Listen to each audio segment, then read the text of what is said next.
Seni menden, meni senden soğuttular.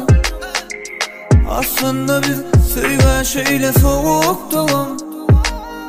Bizi bugün yalanlara yolup duranlara yalmışan bir boluptular.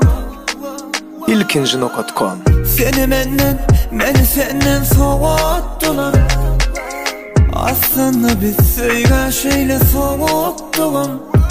Bizi bugün yalanlara yolup duranlara yalmışan bir boluptular. Ağladılar seni, ağladılar beni, ağladılar bizi gülüm.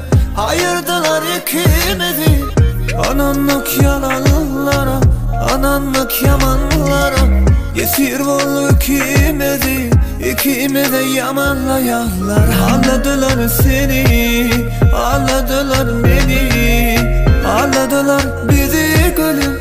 Ayırdılar ikimizi, ananlık yamanlara, ananlık yalanlara. Esir oldu ikimizi, ikimize yamanlayanlara. Biliyorum bu yolla ikimizem yanlışak, ikimizem ettik tamana taladanlaşak. Arzumuzu yıktılar, fikirlerimizi dırmışık.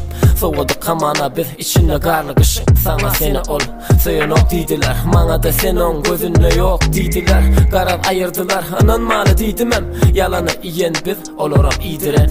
Biz bilen oynadılar, hamana oyuncu.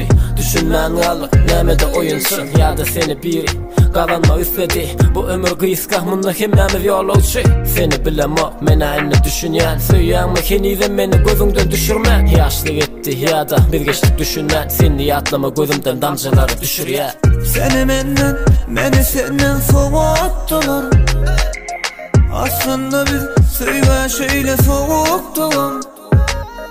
Bizi bugün yalanlara yolup duranlara yalmışan bir boluptular.